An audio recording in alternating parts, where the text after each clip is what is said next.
இப்போ இருக்கக்கூடிய மஹமூது அப்பாஸ் என்கிறவருடைய தலைமையில் இயங்கக்கூடிய குரூப்பு துரோகத்தின் மொத்த வடிவத்தை சேர்ந்தவங்க. அவங்க இன்னைக்கு என்ன பண்ணியிருக்கிறாங்கன்னு கேட்டால், இஸ்ரேலுடைய ஃபோர்ஸஸ் தேடி வரக்கூடிய முகம்மது அல் ஹசானி என்கிற ஒருவரை நாங்கள் கைது செய்திருக்கிறோம் என்று அறிவித்திருக்கிறார்கள். உண்மையிலேயே இவரை கைது செய்ய தேடுறது யாருன்னா இஸ்ரேல் தான் தேடிக்கிட்டு இருக்கிறாங்க. இஸ்ரேலால் தேடப்படுகிற பாலஸ்தீன விடுதலை போராட்ட அமைப்பை சேர்ந்த ஒருவரை நாங்கள் கைது செய்திருக்கிறோம் என்று சொல்லி இன்றைக்கு அறிவித்திருக்கிறார்கள். அவர் இஸ்ரேலிடத்தில் கையளிக்கப்படுவார். ஏன்னா இஸ்ரேலுக்காக வர்க் பண்ணக்கூடிய ஒரு அடிமை குரூப்ங்கிறது நமக்கு தெரியும். இந்த துரோகத்தை அவர்கள் செய்திருக்கக்கூடிய நேரத்தில் தான் நெத்தன்யாகு போராராக இருந்தா அந்த இடம் எவ்வளவு பாதுகாப்பானது என்று அவங்க நினைச்சிருப்பாங்க. நம்ம ஃபோர்ஸஸ் தான் இருக்கிறாங்க, முழுக்க நம்ம கண்ட்ரோல்ல இருக்குது அப்படின்னு நினைச்சுக்கிட்டு இருந்தாங்க. அந்த இடத்துல தான் வந்து அட்டாக் பண்ணியிருக்கிறாங்க. எனவே அவர்கள் எதை பாதுகாப்பு என்று நினைக்கிறார்களோ அந்த இடம் பாதுகாப்பு அற்றது அப்படின்னு சொல்லி இன்றைக்கு இஸ்ரேலுடைய பத்திரிகைகள்லாம் கிழிச்சு நார் நாரா தொங்க விட்டுக்கிட்டு இருக்கிறாங்க.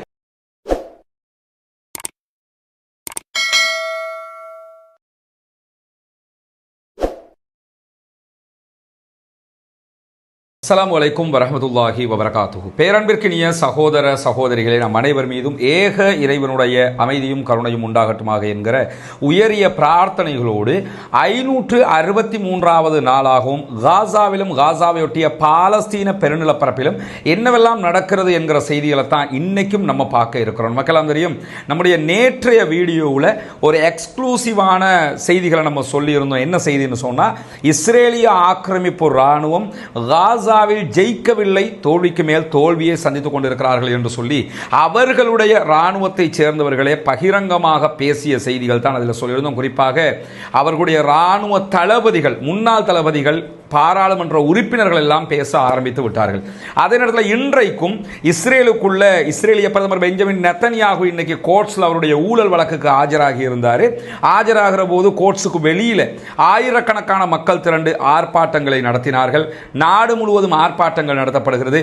எதிர்க்கட்சிகள் தனியாக ஆர்ப்பாட்டங்களை நடத்தி கொண்டிருக்கிறார்கள். இப்படி தொடர்ந்து இஸ்ரேலுடைய அரசியல் சூடுபிடித்துக் கொண்டிருக்கக்கூடிய நேரத்தில் காசாவில் இஸ்ரேல் நடத்தி வரக்கூடிய தாக்குதல்களில் கடந்த 24 மணி நேரத்துக்குள்ளாக 39 அப்பாவிகள் கொல்லப்பட்டிருக்கிறார்கள், ஷஹீதாகி இருக்கிறார்கள். 62 பேர் இதுவரைக்கும் படுகாயம் அடைந்திருக்கிறார்கள் என்கிற செய்திகள் வெளியாகி இருக்கிறது. இந்த நிலையில் நேற்றைய தினம் நம்ம வெளியிட்ட செய்தியில் இஸ்ரேல் போர்சஸ் தான் சரணடையணும் என்று சொல்லி இஸ்ரேலிய தலைவர்களே சொல்லக்கூடிய செய்திகளை சொல்லி இருந்தோம். அந்த செய்தி ஒருபுறம் இருக்க, இன்றைய தினம் WHO வேர்ல்ட் ஹெல்த் ஆர்கனைசேஷனால அமெரிக்காவினுடைய இஸ்ரேலுக்கான தூதுவருக்கு தொடர்பு கொண்டு உடனடியாக இந்த யுத்தத்தை நிறுத்துவதற்கு முயற்சி பண்ணுங்கள் என்று கோரிக்கை விடுக்கப்பட்ட நேரத்தில் யுத்தம் நிறுத்தப்பட வேண்டிய அவசியம் இல்லை, பாலஸ்தீன விடுதலை அமைப்பு தான் சரணடைய வேண்டும் என்று அமெரிக்கா சொன்னதான ஒரு செய்தியும் வெளியாகி இருக்கிறது. இந்த செய்திகள் எல்லாம் அப்படி ஒரு புறமாக வைத்துக்கொண்டு இன்றைக்கு ஒரு முக்கியமான சம்பவம் மேலதிகமாக நடந்திருக்கிறது. அந்த சம்பவத்தை பார்க்கறதுக்கு முன்பதாக இடையில தெரியுமில்ல, ஒரு ரணகலம் நடந்துகிட்டு இருக்க கிடுகிழுப்பு காட்டிக்கிட்டு இருப்பாங்க என்று சொல்லுவாங்க. அது மாதிரி தற்போது தன்னுடைய ஆட்சி பறிபோக போகிறது. ராணுவமே 2 லட்சத்துக்கு மேற்பட்டவங்க தற்போது கையெழுத்திட்டு ஆட்சியை டிசோல்வ் பண்ணுங்கிற அளவுக்கு வந்துட்டாங்க. அதனால யுத்தத்துக்கு நாங்கள் போக மாட்டோம்னு ராணுவத்தில் பல பேரும் தற்போது கருத்து சொல்லிக் கொண்டிருக்கக்கூடிய நேரத்தில் இன்றைக்கு இஸ்ரேலிய பிரதமர் பெஞ்சமின் நெத்தன்யாகு தன்னுடைய அமைச்சரவையை கூட்டி பேசினார். அப்படி பேசுகிற போது அவர் சொன்ன சில காமெடியான செய்திகள் இருக்கிறது. அதில் அவர் மிக முக்கியமாக சொன்னது என்னன்னு சொன்னால், இஸ்ரேல் ஒருபோதும் உள்நாட்டு யுத்தத்தை சந்திக்காது அப்படிங்கிறார். ஏன்னா இஸ்ரேலுக்குள்ள தற்போது ஆர்ப்பாட்டங்கள், போராட்டங்கள் உச்சம் தொட்டு கொண்டிருக்கிறது. ராணுவமே நாங்கள் யுத்தத்திற்கு செல்ல முடியாது என்கிற செய்திகளை சொல்லிக் கொண்டிருக்கக்கூடிய இந்த நேரத்தில் உள்நாட்டு வார் ஒன்று உருவாகி விடுமோ என்கிற பிரச்சனைகளும் அங்கே உருவாகி கொண்டிருக்கிறது. உள்நாட்டுக்குள்ள ஏதாவது சண்டை ஏற்பட்டுரும், ராணுவம் ஆயுதத்தை எடுத்து ராணுவமும் மோதிக்கொள்ளும் என்கிற மாதிரியான பயங்கரமான நிலைகள் தோற்றம் பெற்றுக் கொண்டிருக்கக்கூடிய நேரத்தில் அவர் என்ன சொல்றாருன்னா, இப்படியான ஒரு நிலையை இஸ்ரேலுக்குள்ள உண்டாக விடமாட்டேன், இது வந்து ஒரு மறுமலர்ச்சிக்கான யுத்தமாக இருக்கிறது, வரலாற்று யுத்தமாக இருக்கிறதுங்கிறார். உண்மையிலே இது ஒரு வரலாற்று யுத்தம் தான். உலகத்திலேயே ஆகச் சிறியதொரு ராணுவம், தனக்கு நாடே இல்லை என்று உலகமே சொல்லிக் கொண்டிருக்கிறது. பாலஸ்தீனம் என்கிற ஒரு நாட்டை ஐநா இதுவரைக்கும் அங்கீகரிக்கவே இல்லை. இந்த மாதிரியான நேரத்தில் உலகத்தில் நம்பர் 1 ராணுவம்னு தங்களை சொல்லிக் கொண்டிருக்கக்கூடிய ஒரு குரூப் ஒரு சிறிய ராணுவத்தினத்தில் தோல்வி அடைந்து கொண்டிருக்கிறதுனா அது வரலாற்று யுத்தமா இல்லையா? அவர் என்ன நினைச்சுக்கிட்டு சொல்றாருன்னா, நான் எப்படி யுத்தம் பண்றேன்னு தெரியுமா அப்படின்னு நினைச்சுக்கிட்டு சொல்றாரு. உண்மையிலேயே இது ஒரு வரலாற்று நிகழ்வு தான். காரணம் என்னன்னா, ஒரு சிறிய இராணுவத்திடத்தில் பட்டு பயங்கரமாக இவர்கள் தோல்வி அடைந்து கொண்டிருக்கிறார்கள். இந்த நேரத்தில் தான் இன்னைக்கும் திருப்பி அந்த வீராப்பு வசனம் பேசுறது தெரியுமில்ல, சொல்லுவாங்க அந்த அணைய போற மெழுகுவர்த்தி ரொம்ப பிரகாசமாக எரியும்ங்கிற மாதிரி இன்னைக்கு வந்து என்ன சொல்றாருன்னா, காசாவில் பாலஸ்தீன விடுதலை அமைப்பை தோற்கடிப்போம் அப்படிங்கிறாரு. அப்ப இதுவரைக்கும் நீங்க ஒரு தலைமுடியையும் புடுங்கல, இதுவரைக்கும் அங்க ஒன்றும் கிளிக்கலங்கிறது தெரியுது.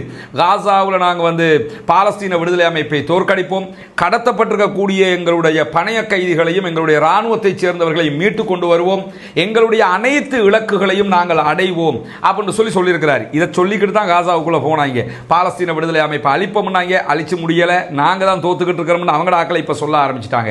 அதே மாதிரி பணைய கைதிகளை மீட்டு கொண்டு வருவோம்னு சொன்னாங்க, இதுவரைக்கும் அதையும் செய்யலை. அவங்களா சமாதானத்தில் விடுவிச்சதை தவிர இவங்க ஒன்றும் பண்ண முடியலைங்கிறது நமக்கெல்லாம் தெரியும். அதனால அனைத்து இலக்குகளையும் அடைவோம்ங்கிறாங்க, ஒரு இலக்க கூட அடையலைங்கிறதும் வெளிப்படையாக தெரிந்த ஒரு விவகாரமாக மாறி இருக்கக்கூடிய நேரத்தில் எதிரியை தோற்கடிப்பதற்காகத்தான் நாங்கள் பாரிய தாக்குதல்களை எல்லாம் நடத்தி கொண்டிருக்கிறோம் அப்படின்னு சொல்லி இன்றைக்கு பெஞ்சமின் நெத்தன்யாகு என்ன சொல்றாருன்னா, தன்னுடைய அமைச்சரவையில் பேசிக்கிட்டு இருக்கிறார். எதிரியை தோற்கடிச்சாங்களா இல்லையாங்கிறத இப்ப அவர்களுடைய ஆட்களே அவர்களுடைய வாயால கிண்டல் அடிக்கக்கூடிய ஒரு நிலை மாறி இருக்கிறது. மத்திய கிழக்கினுடைய முகத்தையே மாற்ற இருக்கிறோம் அப்படிங்கிறாரு. அது வேணும்னா அந்த சிரியாவில் சில பகுதிகளை பிடிச்சிருக்கிறாங்க, அந்த அடிப்படையில் ஒரு சின்ன சேஞ்ச் நடக்க வாய்ப்பு இருக்கு. ஏன்னா சிரியாக்காரன் அவன் விட்டுக்கிட்டு சும்மா இருக்கிறதுனால. ஆனால் காசாவில் அந்த மத்திய கிழக்கை மாற்றுகிற நிலை வந்து இதுவரைக்கும் நடக்காது. ஏன்னா இந்த நிமிஷம் வரைக்கும் பாலஸ்தீன விடுதலை அமைப்பை ஸ்ட்ராங்காக பிடித்து கொண்டிருக்கிறாங்கிறது நமக்கு தெரியும். அது சும்மா ஒரு எடுப்புக்கு என்ன பண்றாருன்னா, நாங்கள் மத்திய கிழக்கினுடைய முகத்தையே ஃபேஸையே மாற்றி காட்டுவோம் பார்த்துக்க அப்படின்னு சொல்லிட்டு சொல்றாங்க. ஹூத்திகள் யாஃபாவை வந்து தாக்குவோம், இஸ்ரேலை அழிப்போம் அப்படின்லாம் சொல்லிக்கிட்டு இருந்தாங்க. ஆனால் இதுவரைக்கும் அவங்களால இஸ்ரேலை அழிக்க முடியலை அப்படின்னு சொல்லி ஒரு வீராப்பு பேசியிருக்கிறாரு. ஹூத்திகள் எந்த மாதிரி அடிக்கிறாங்க, என்ன அடி விழுகுதுங்கிறதெல்லாம் நம்ம தொடர்ந்து பார்த்துக்கிட்டு தான் இருக்கிறோம். நம்மளை விட இஸ்ரேல் மக்கள் தெளிவாக பார்த்துக்கிட்டு இருக்கிறாங்க. இந்த நிலையில தான் அவர் இந்த வீராப்பு செய்திகளை பேசியிருக்கக்கூடிய நேரத்தில் என்ன நடந்திருக்க ஒரு முக்கியமான சம்பவம் இருக்கிறது. அதற்கு முன்பதாக ஒரு துரோகத்தையும் நம்ம இங்க பார்க்க இருக்கிறோம். என்று சொன்னா, பாலஸ்தீன அதிகார சபை என்று சொல்லக்கூடிய PLO இருக்கிறாங்க, யாசர் அரபாத் உருவாக்கியது, அவருடைய தலைமையில் தான் உருவாக அவர் மரணிச்சிட்டார். அதுக்கு பிறகு இந்த இப்போ இருக்கக்கூடிய மஹமூது அப்பாஸ் என்கிறவருடைய தலைமையில் இயங்கக்கூடிய குரூப்பு துரோகத்தின் மொத்த வடிவத்தை சேர்ந்தவங்க. அவங்க இன்னைக்கு என்ன பண்ணியிருக்கிறாங்கன்னு கேட்டால், இஸ்ரேலுடைய ஃபோர்ஸஸ் தேடி வரக்கூடிய முகம்மது அல் ஹசானி என்கிற ஒருவரை நாங்கள் கைது செய்திருக்கிறோம் என்று அறிவித்திருக்கிறார்கள். உண்மையிலேயே இவரை கைது செய்ய தேடுறது யாருன்னா இஸ்ரேல் தான் தேடிக்கிட்டு இருக்கிறாங்க. இஸ்ரேலால் தேடப்படுகிற பாலஸ்தீன விடுதலை போராட்ட அமைப்பை சேர்ந்த ஒருவரை நாங்கள் கைது செய்திருக்கிறோம் என்று சொல்லி அறிவித்திருக்கிறார்கள். அவர் இஸ்ரேலிடத்தில் கையளிக்கப்படுவார். ஏன்னா இஸ்ரேலுக்காக ஒர்க் பண்ணக்கூடிய ஒரு அடிமை குரூப்புங்கிறது நமக்கு தெரியும். இந்த துரோகத்தை அவர்கள் செய்திருக்கக்கூடிய நேரத்தில் தான் பாலஸ்தீன விடுதலை அமைப்பு இன்றைக்கு நடத்திய ஒரு தாக்குதலை அறிவித்திருக்கிறார்கள். கிழக்கு காசாவில் ஒரு சுரங்க பாதைக்குள்ளே இருந்து அங்கே நுழைந்த இஸ்ரேலிய ஆக்கிரமிப்பு படையை வந்து இலக்கு வச்சு பாலஸ்தீன விடுதலை அமைப்பு தாக்குதல் நடத்தி இருக்கிறார்கள். அதிலே அங்கிருக்கக்கூடிய படை வந்ததோடு நாங்கள் வெடிக்க செய்ததோட இஸ்ரேலிய ஆக்கிரமிப்பை சேர்ந்த பல பேர் அழிக்கப்பட்டிருக்கிறார்கள், சில பேர் படுகாயம் அடைந்திருக்கிறார்கள். பைத் ஹனூனுக்கு அருகாமையில் தான் இந்த காரியத்தை நாங்கள் மீண்டும் செய்திருக்கிறோம் என்று சொல்லி அவர்கள் அறிவித்திருக்கிறார்கள். இன்னைக்கும் சுரங்கப்பாதை ஒன்றுக்குள்ள ஆக்களை உள்ள இழுத்து வச்சு செஞ்சிருக்கிறாங்கன்னு தெரியுது. ஆனால் கிறுக்கு பயலுவை ஒரு முறை அடி வாங்குறோம், ரெண்டாவது முறை அடி வாங்குறோம், தொடர்ந்து அடி வாங்குறோம், இந்த சுரங்கப்பாதைக்குள்ள போகாமல் இருக்கணுமே யோசிக்க மாட்டேங்கிறாங்க பாருங்களேன். அதற்கு முத்தாய்ப்பாக இன்றைக்கு ஒரு முக்கியமான சம்பவத்தினுடைய தகவல் வெளியாகி இருக்கிறது. இந்த சம்பவம், அதாவது பாலஸ்தீன விடுதலை அமைப்பினர் இஸ்ரேலிய ஆக்கிரமிப்பு ராணுவத்தை சேர்ந்தவர்களை வெச்சு செஞ்ச ஒரு சம்பவம். இது கடந்த சனிக்கிழமை நடந்திருக்கிறது. ஆனால் அதனுடைய வீடியோ அவங்க இன்னைக்கு தான் வெளியிட்டிருக்கிறாங்க. அல் ஜசீராவினுடைய அரபு மற்றும் ஆங்கில பக்கங்களில் போய் அந்த வீடியோவை நீங்க பார்க்க முடியும். சிம்ம சொப்பனமான ஒரு தாக்குதல். ஏன் இந்த தாக்குதல் வந்து ரொம்ப முக்கியத்துவமாக இன்னைக்கு பேசப்படுதுன்னா, எத்தனையோ தாக்குதல்களை காசாவுக்குள்ள பாலஸ்தீன விடுதலை அமைப்பு நடத்துறாங்க. அக்டோபர் 7 தாக்குதல்லாம் எவ்வளவு சிலாகித்து பேசப்பட்டதுங்கிறதெல்லாம் நமக்கு தெரியும். ஆனால் திடீரென்று ஏன் சனிக்கிழமை நடத்திய தாக்குதல் ரொம்ப பேசப்படுகிறது என்பது நீங்க தெரிஞ்சு கொள்ள வேண்டிய ஒரு முக்கியமான விவகாரம். இன்னைக்கு இஸ்ரேலுடைய நிறைய ஊடகங்கள், Kan news agency, Yedioth Ahronoth, Israeli Times, இப்படி பல பத்திரிகைகள் இதை பத்தி என்ன சொல்றாங்கிறத அழகா தொகுத்து அல் ஜசீராவினுடைய அரபு செய்தி பிரிவு வெளியிட்டிருக்கிறாங்க. அதைத்தான் இன்னைக்கு நம்ம உங்களுக்கு தர இருக்கிறோம். குறிப்பாக என்னன்னு சொன்னா, எடியோ தஹரனோத் வெளியிட்டிருக்கக்கூடிய ஒரு தலைப்பு செய்தியில் என்ன சொல்றாங்கன்னா, பாலஸ்தீன விடுதலை அமைப்பு பைத் ஹனூன் பகுதிகளில் சனிக்கிழமை நடத்திய தாக்குதல் என்பது ரொம்ப திட்டமிட்டு சிந்தித்து நடத்தப்பட்ட ஒரு தாக்குதல் அப்படின்னு சொல்லி வர்ணிச்சிருக்கிறாங்க. அதுக்கு ஒரு காரணம் இருக்குது. என்னன்னு சொன்னா, இந்த பைத் ஹனூன் பகுதிகளில் சாட்டர்டே இஸ்ரேலுடைய ராணுவத்தை நோக்கி பாலஸ்தீன விடுதலை அமைப்பு அட்டாக் பண்றாங்க. ஆனால் வியாழக்கிழமை நெத்தன்யாகுவும் அவருடைய பாதுகாப்பு பாதுகாப்பு அமைச்சர்களும் அந்த இடத்தை போய் பார்த்துட்டு வந்தாங்க. அப்படியா எல்லாம் இருக்கிறீங்களா, சரியா இருக்குதா, பாதுகாப்பு பலப்படுத்தப்பட்டிருக்குதா, எல்லாத்தையும் போய் பார்த்துட்டு வந்திருந்தாங்க. வியாழக்கிழமை பார்த்துட்டு வர்ற இடமாக இருந்தால், நெத்தன்யாகு போராராக இருந்தா அந்த இடம் எவ்வளவு பாதுகாப்பானது என்று அவங்க நினைச்சிருப்பாங்க. நம்ம ஃபோர்ஸஸ் தான் இருக்கிறாங்க, முழுக்க நம்ம கண்ட்ரோல்ல இருக்குது அப்படின்னு நினைச்சுக்கிட்டு இருந்தாங்க. அந்த இடத்துல தான் வந்து அட்டாக் பண்ணியிருக்கிறாங்க. எனவே அவர்கள் எதை பாதுகாப்பு என்று நினைக்கிறார்களோ அந்த இடம் பாதுகாப்பு அற்றது அப்படின்னு சொல்லி இன்றைக்கு இஸ்ரேலுடைய பத்திரிகைகள்லாம் கிழிச்சு நாரா தொங்க விட்டுக்கிட்டு இருக்கிறாங்க. நிறைய ஆர்குமெண்ட் எல்லாம் அதில் நடந்துகிட்டு இருக்குது. குறிப்பாக இன்னைக்கு நீங்க பார்க்கலாம், இந்த அட்டாக்ல ஒரு இஸ்ரேலிய ஆக்கிரமிப்பு ராணுவத்தை சேர்ந்தவன் கொல்லப்பட்டிருக்கிறான் என்றும் 5 பேர் படுகாயம் அடைந்திருக்கிறார்கள் என்றும், இந்த படுகாயம் அடைஞ்சதுல 2 பேருடைய கால்கள் அகற்றப்பட்டிருக்குது. அந்த காலை நீ வச்சுக்க முடியாதான், அதனால தூக்கிட்டாங்களாம் அப்படின்னு சொல்லி இன்றைக்கு செய்தி வெளியிட்டிருக்கிறாங்க. இது தாக்குதலை பார்த்தா ஒருத்தர் தான் கொல்லப்பட்டிருக்கிறாரு, 5 பேர் படுகாயம் அடைஞ்சிருக்கிறாங்கிறதோட நிக்குது. ஆனா இதை ஏன் இஸ்ரேலிய பத்திரிகைகள் அவ்வளவு சிலாகிச்சு பேசுறாங்கன்னா, பாலஸ்தீன விடுதலை அமைப்பை அழிச்சிட்டோம்ங்கிறாங்க, யுத்தம் முடிவுக்கு வர போகுதுங்கிறாங்க, அதை பண்ணிட்டோம் இதை பண்ணிட்டோம் முழுவதும் பாய்தாம் சொல்றாங்க. ஆனா இப்படி ஒரு அட்டாக் பண்றாங்க. அதுவும் நம்ம பிரைம் மினிஸ்டர் போய் எது ரொம்ப சேஃப்டியா இருக்குதுன்னு சொல்லிட்டு வந்தாரோ அந்த ஏரியாவில் அட்டாக் பண்ணிருக்கிறாங்கிறாங்க. அந்த ஏரியாவில் இருந்த ஒரு சுரங்கப்பாதை இவங்களுக்கே தெரியல, அந்த சுரங்கப்பாதையால தான் வெளியே வர்றாங்க. அந்த வீடியோவை பார்க்கும்போது தெரியும், சுரங்கப்பாதையால வெளியே வர்றாங்க. காடு வளர்ந்த மாதிரி புத்தரையாக இருக்கிறது. முன்னாடி இஸ்ரேலுடைய 2 வெஹிக்கிள் போகுது, அந்த வெஹிக்கிள் அட்டாக் பண்ணித்தான் இவங்களுடைய தாக்குதல் நடத்தப்படுகிறது.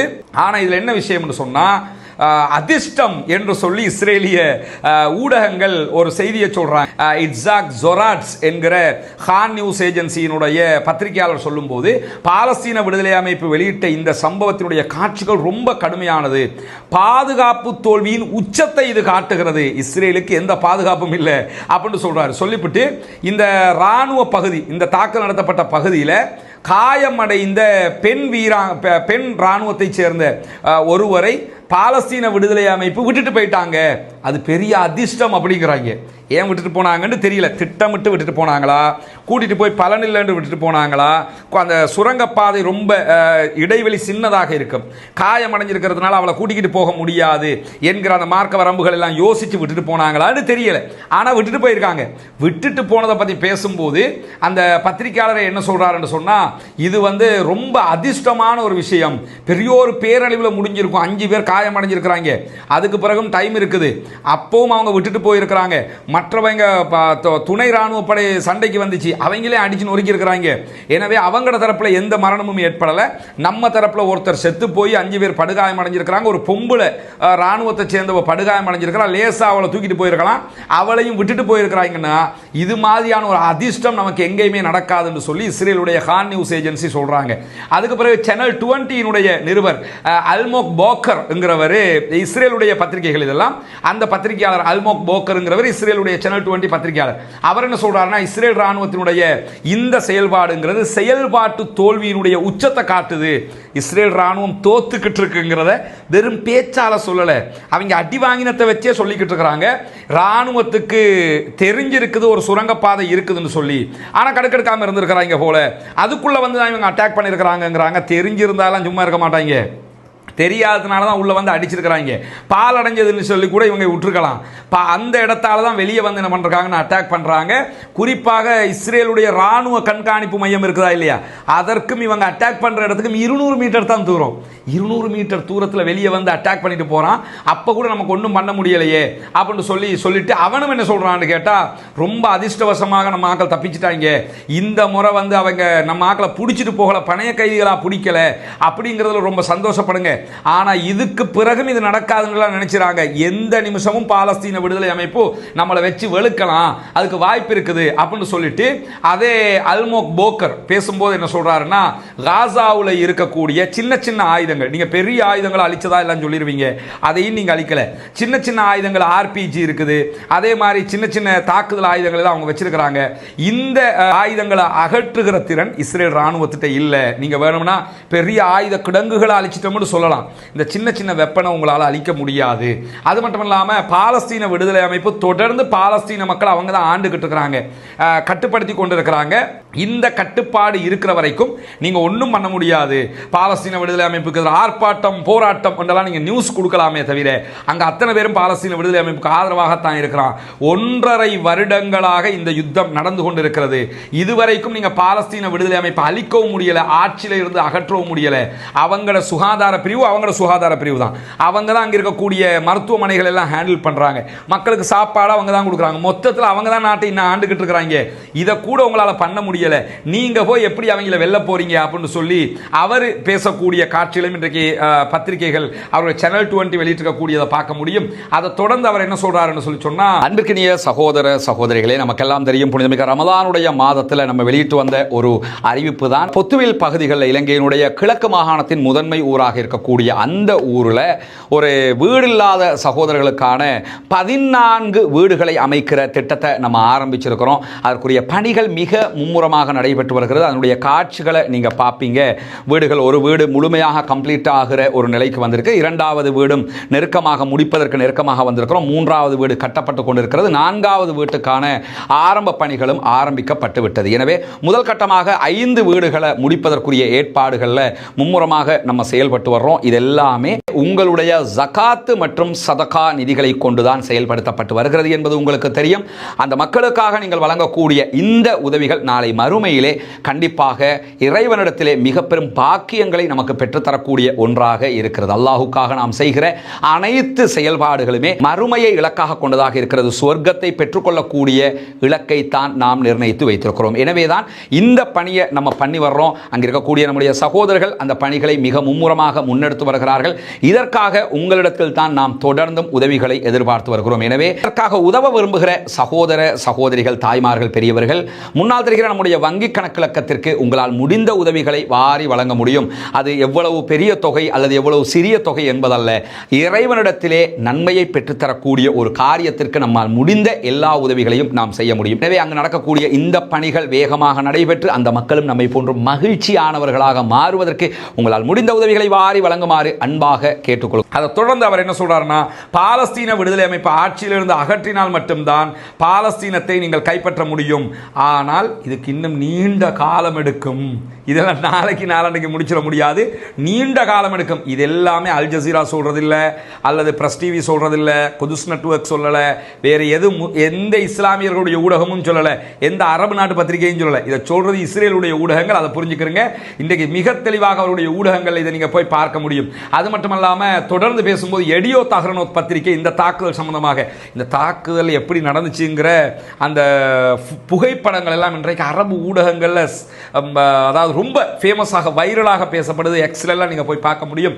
ஒரு 5 பாலஸ்தீன விடுதலை அமைப்பை சேர்ந்தவர்கள் இஸ்ரேலிய ஆக்கிரமிப்பு ராணுவத்தினுடைய ஒரு வெஹிக்கிளை தட்டி தூக்கி அது கவுந்து போய் இருக்கும். அவங்க அதில் காயம்பட்ட யாரையும் எதுவுமே செய்யாமல் திரும்பி வர்ற மாதிரியான போட்டோக்கள் எல்லாம் ரொம்ப அதிகமாக பரவி கொண்டிருக்கிறது. இஸ்ரேலிய ஊடகங்கள்லேயே இன்னைக்கு அதுதான் ஹைலைட்டாக இருக்கும்போது, இன்றைய தினம் எடியோ தஹ்ரனோத் என்ன சொல்றாங்கன்னு கேட்டா, இந்த தாக்குதல் என்பது ரொம்ப திட்டமிட்ட துல்லியமான தாக்குதல் என்று வர்ணித்துவிட்டு இந்த பதுங்கி இருந்து தாக்குதல் நடத்திய இந்த திட்டத்தை ரொம்ப உச்சமாக நம்ம மதிப்பிட வேண்டி இருக்குது. சாதாரணமாக கடந்து போயிடாதீங்க. கண்காணிப்பு தளத்துக்கு பக்கத்தில் வந்து நமக்கு அடிச்சுட்டு போயிருக்கிறாங்க. இதுல ஒருத்தர் கொல்லப்பட்டிருக்கிறாரு, 5 பேர் காயமடைந்திருக்கிறாரு. ஆனா சம்பவ இடத்திலிருந்து பாலஸ்தீன விடுதலை அமைப்பு எந்த விதமான இழப்பும் இல்லாமல் தப்பியும் போயிருக்கிறாங்க. எனவே அவர்கள் ஜெயித்திருக்கிறார்கள் என்பது நமக்கு தெளிவாக தெரிகிறது என்று சொல்லிட்டு, பதுங்கி இருந்த பாலஸ்தீன விடுதலை அமைப்பினரை பொறுத்தவரையில் ஒரு வாகனத்தை தாக்கி இருக்கிறாங்க, இஸ்ரேல் ராணுவத்தினுடைய வீரர்களை காயப்படுத்தி இருக்கிறாங்க. அதே போன்று அவர்களை தாக்குவதற்காக வந்த இன்னொரு ஆதரவு படை அவங்களோட வார் பண்ணி இருக்கிறாங்க. பெரியோரு இழப்பை உண்டாக்கிட்டு அவங்களுக்கு எந்த இழப்பும் இல்லாமல் தப்பி போயிருக்கிறாங்கன்னா 564வது நாளிலும் இதுவெல்லாம் நடக்கிறது என்று சொன்னால் கண்டிப்பாக நம்ம தோற்றுக்கொண்டிருக்கிறோம் என்று அவர்கள் இன்றைக்கு சொல்லி இருப்பது மட்டுமல்லாமல், இன்றைய தினம் இஸ்ரேலுடைய ராணுவத்துடைய மேஜர் ஜெனரல் ஒருவர் வெளியிட்டிருக்கக்கூடிய ஒரு கருத்தையும் அல் ஜசீரா அரபு பக்கம் மிக தெளிவாக வெளியிட்டிருக்கிறது. அதுலயும் அவங்க நேத்து எட்சாக் பிரிக் சொன்ன மாதிரி என்ன சொல்றாங்கன்னு சொன்னா, காசாவுல எந்த ஒரு சாதனையுமே நம்ம உண்டாக்கல, தோத்துக்கிட்டு இருக்கிறதா சாதனையை தவிர நம்ம ஜெயிக்கல அப்படின்னு சொல்லிட்டு காசா பகுதிகளில் ராணுவம் வந்து ரொம்ப பெரிய சாதனைகள் எல்லாம் படைக்குதுன்னு நம்ம ஊடகங்கள் சிலது செய்தி சொல்லிக்கிட்டு இருக்கிறாங்க. இதுவெல்லாம் பச்சை போய் அது வேதனையான தோல்வியை சந்தித்துக் கொண்டிருக்கிறது அப்படின்னு இஸ்ரேல் ராணுவத்தினுடைய ரிசர்வ் படை தளபதி இன்னைக்கு சொல்றாரு. ஊடகம் என்ன சொல்றா, ஏய் ஜெயிச்சுக்கிட்டு இருக்கிறோம் அப்படிங்குது. ரிசர்வ் படை தளபதி என்ன சொல்றாருன்னா, இல்லடா நம்ம வேதனையா வாங்கிட்டு இருக்கிறோம்டா, அடிக்கு மேல் அடி வாங்கிட்டு இருக்கிறோம்டா, சும்மா கூவாதீங்கடா, உங்களுக்கு தெரியுது இல்லடா அப்படிங்கிறாங்க. நம்மாக்கள் முன்ன புரிஞ்சுக்கிறோம், பொதுமக்கள் அங்கே கொல்லப்படுகிறார்கள் என்பதற்காக பாலஸ்தீன விடுதலை அமைப்பு தோற்றுவிட்டது என்று அர்த்தம் அல்ல. மீண்டும் அவர்கள் களம் கண்டு கொண்டிருக்கிறார்கள் என்பதை இஸ்ரேலுடைய ஊடகங்களே மிக அழகாக சொல்லிக் கொண்டிருக்கக்கூடிய நேரத்தில் பாலஸ்தீன விடுதலை அமைப்பை தோற்கடிப்பதனாலேயோ அல்லது பணைய கைதிகளை விடுவிச்சுட்டு வர்றதுனாலேயோ இஸ்ரேல் இந்த யுத்தத்தில் எந்த நோக்கத்தையுமே அடையலை அப்படின்னு சொல்லி அந்த தளபதி சொல்றாரு. ஏன்னா அவங்க தோற்கடிக்கவும் இல்லை, பணைய கைதிகளை மீட்டு கொண்டு வரவும் இல்லை அப்படிங்கிறாரு. அது மட்டுமல்லாம இஸ்ரேல் ராணுவத்தினுடைய சண்டை போடுகிற இந்த பாணிங்கிறது நூற்றுக்கணக்கான கிலோமீட்டர்கள் இருக்கக்கூடிய பாலஸ்தீன விடுதலை அமைப்பினுடைய சுரங்கங்களை அழிக்கவில்லை. நீங்க பல திட்டங்களை போட்டு காசாவுக்குள்ள யுத்தம் போனீங்க, ஆனால் நூற்றுக்கணக்கான முழு காசாவிலையும் சுரங்க பாதையை தோண்டி வச்சிருக்கிறான். ஆனால் ஒன்னோட ஒன்று கனெக்ட் ஆகாமல் இருக்குது. இவங்க உள்ள போனாலும் அடுத்ததுக்கு போக முடியலை. அவங்க தேவைண்டா கனெக்ட் பண்ணிக்கிறாங்க, தேவைண்டா கனெக்டை இல்லாமல் ஆக்கிக்கிறாங்க. எப்படிங்கிறதே நமக்கு கண்டுபிடிக்க முடியாமல் இருக்குது. இனிமே எப்படா நீங்கள் போய் அங்கே யுத்தம் பண்ணுறது அப்படின்னு சொல்லி இன்னைக்கு அவரே தன்னுடைய இராணுவத்தை நோக்கி தன்னுடைய மக்களை நோக்கி அவரே கேள்வி எழுப்புறது மட்டுமல்லாமல் பாலஸ்தீன விடுதலை அமைப்பை தோற்கடிக்கிறோமோ இல்லையோ அங்கே ஒரு இராணுவ அரசாங்கத்தையாவது நம்மளால் அமைக்க முடிஞ்சான்னு கேட்குறாரு. இதுக்கு முன்னுக்கெல்லாம் அமைச்சாங்க, 2000க்கு முன்னுக்கெல்லாம் என்ன பண்ணாங்கன்னா காசாவை கைப்பற்றி நாங்கள் தான் ஆட்சின்னு சொல்லி மிலிட்ரி ரெஜிமெண்ட் ஒன்று அமைச்சாங்க. அதை கூட நம்ம இன்னும் அமைக்கிறதுக்கு விட மாட்டேங்கிறோம், அவ்வளோ ஸ்ட்ராங்காக இருக்கிறாங்க அப்படின்னு சொல்லி இன்னைக்கு மிக தெளிவாக அவர்களுடைய இராணுவ தளபதி ஒருவர் இன்றைக்கும் சொல்லியிருக்கக்கூடிய செய்திகள் வெளியாக இருக்கிற அதே நேரத்தில் இஸ்ரேலிய இராணுவத்தினுடைய செயல்பாட்டு பிரிவினுடைய முன்னாள் தலைவர் இஸ்ரேலி ஜிவ் என்கிறவர் இன்றைக்கு கருத்து சொல்லியிருக்கிறாரு. இவரும் முன்னாள் தளபதிகளில் ஒருவராக இருந்தவர். அவர் என்ன சொல்றாருன்னா, பாலஸ்தீன விடுதலை அமைப்பை பொறுத்தவரையில் அவங்க யுத்தம் பண்றதை விட அடிச்சு புட்டு ஹிட் அண்ட் ரன் பண்றதுல புத்திசாலிகள். அடிச்சுட்டு ஓடி போய் ஒளிச்சுக்கிடுவாங்க. நம்ம நேருக்கு நேர் வந்து அவன் அடிப்பான் நம்ம அடிப்பான்னு நினைச்சுக்கிட்டு இருப்போம். அவன் நமக்கு அடிப்பான், நம்ம காயமடைஞ்சும் திருப்பி அடி சுதாகரிச்சுக்கிட்டு நம்ம எலும்புறதுக்குள்ள ஓடி போய் ஒளிச்சிருவாங்க. இதுல ரொம்ப திறமையானவங்க அப்படின்னு சொல்லிட்டு நிலைமை நமக்கு எதிராக திரும்பிக்கிட்டு இருக்குது அப்படின்னு சொல்லி நெத்தனியாவுக்கு அறிவுரை சொல்றாராம். நிலைமை நமக்கு எதிராக திரும்பிக்கிட்டு இருக்குது, ஆட்சியும் போயிடும், தோல்வியும் அடைஞ்சுக்கிட்டு இருக்கிறோம், ரொம்ப கவனமாயிருங்க அப்படின்னு சொல்லிட்டு பாலஸ்தீன விடுதலை அமைப்பை பொறுத்தவரையில் அவங்க கிட்ட நம்ம இனிமே தேடி பிடிக்கிறதுக்கு எந்த பலவீனமும் இல்லை. நமக்கு தெரிஞ்ச எல்லாத்தையும் தேடி பிடிச்சி அடிச்சுக்கிட்டு இருக்கிறோம், ஆனாலும் ஓய்க்க முடியாமல் இருக்குது. பணைய கைதிகளை நம்ம மீட்டுக்கிட்டு வர வேண்டி இருக்குது, யுத்தத்தை முடிவுக்கு கொண்டு வர வேண்டி இருக்குதுன்னு சொல்லி இன்னைக்கு நாடு முழுக்க யதார்த்தமான ஒரு போராட்டம் ஆரம்பித்திருக்கிறது. அதை நம்ம புரிஞ்சுக்கிறோம். தயவு செஞ்சு யுத்தத்தை நிறுத்திட்டு மானத்தை காப்பாத்திக்க அப்படின்னு சொல்றாப்புல நெத்தனியாகு தன்னை சுத்தி நடக்கக்கூடிய இந்த அரசியலை ஒரு நச்சுத்தனமான ஒரு அரசியலை உருவாக்கிக்கிட்டு இருக்கிறாரு. அவருக்கு உண்மையை எவராவது சொன்னா அதை அவரால் ஏத்துக்க முடியாம இருக்குது. அவரை என்ன பண்றாருன்னா உடனே ஓரம் கட்டிடுறாரு, உண்மையை சொல்றவங்களை ஓரமாக்கி விடுறாரு. ஓரமாக்கி விட்டு நான் நினைச்சதை தான் செய்வேன் நினைச்சுக்கிட்டு இருக்கிறாரு. எங்க போய் இது முடிய போகுதுன்னு பாத்துக்கிறேங்க அப்படின்னு இஸ்ரேலி ஜிவ்வே இன்னைக்கு வெளிப்படையா இவங்க எல்லாம் முழுக்க முழுக்க காசாவை அழிங்கன்னு நின்றவங்க இப்ப தயவு செஞ்சு வெளியே வாங்கடா அப்படின்னு சொல்லி கெஞ்சி கூப்பாடு போடக்கூடிய காட்சியை பார்க்கிறோம். இந்த நேரத்தில் தான் இன்றைக்கு பாலஸ்தீனத்திற்கு ஆதரவாக இருக்கக்கூடிய ஹவுத்திகள் அன்சாருல்லா மேல தொடர்ந்து யுஎஸ் அட்டாக் பண்ணி கொண்டிருக்கிறாங்க. இன்னைக்கும் அவங்க அட்டாக் பண்ணியிருக்கக்கூடிய நேரத்தில் பாலஸ்தீனத்திற்கு ஆதரவாக ஹவுத்திகள் இன்றைக்கு தாக்குதல் நடத்திய செய்திகளை வெளியிட்டிருக்கிறாங்க. அஷ்கலான் அதே போன்று டெல் அவீவ் பகுதிகளில் இன்றைக்கு ட்ரோன் மூலம் 2 தாக்குதல்கள் நடத்தியதாகவும் அதே போன்று அமெரிக்காவினுடைய வின்சன் கப்பல் மீது தாக்குதல் நடத்தி இருக்கிறார்கள். அவர்களுடைய ராணுவ விமானம் தாங்கி கப்பலாக இருக்கக்கூடிய ட்ரூமன் மீதும் தாக்குதல் நடத்தி இருக்கிறோம் என்பதோடு அந்த கப்பல்களுக்கு துணையாக வந்திருக்கக்கூடிய கப்பல்கள் மீதும் தாக்குதல்களை நடத்தி இருக்கிறோம். தாக்குதல்கள் வெற்றி அடைந்திருக்கிறது என்கிற செய்தியையும் இன்றைக்கு அன்சாருல்லாவினுடைய ராணுவ பேச்சாளர் பிரிகேடியர் யஹியா சாரி அறிவித்திருக்கிறார். என்ன கவனிக்கணும்னா, யமன்ல உணவு தட்டுப்பாடு காசா மாதிரியே இருக்குது. ரொம்ப பஞ்சத்தில் இருக்கக்கூடிய மக்கள் அவங்க. அவ்வளவு பஞ்சத்தில் இருந்தும் அமெரிக்கா இவ்வளவு அட்டாக் பண்ணியும் காசாவுக்காக நாங்கள் பாலஸ்தீன மக்களுக்காக அட்டாக் பண்ணுவோம்னு திரும்ப திரும்ப அவர்களும் அட்டாக் பண்ணி கொண்டு வருகிறார்கள் பாலஸ்தீன மக்களுக்காக என்கிற நிலையில் எடியோ தஹ்ரானோத் இன்னைக்கு இன்னொரு செய்தியை போட்டிருக்காங்க. இஸ்ரேலுடைய பத்திரிகை குறிப்பாக பிரான்ஸ்ல இருந்து 27 அதிகாரிகளும் பாராளுமன்ற உறுப்பினர்களும் இஸ்ரேலுக்கு போறதுக்காக இருந்தாங்க.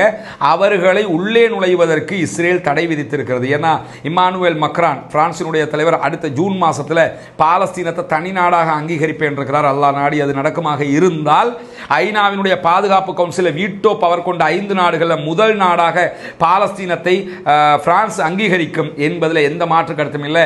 அதனால தான் நாங்கள் உள்ள நுழைகிறதுக்கு தடை விதிச்சிருக்கிறோம்னு இப்போ ஆட்டை கடிச்சு மாட்டை கடிச்சு பிரான்ஸை கடிக்கிற லெவலுக்கு போயிட்டாங்க.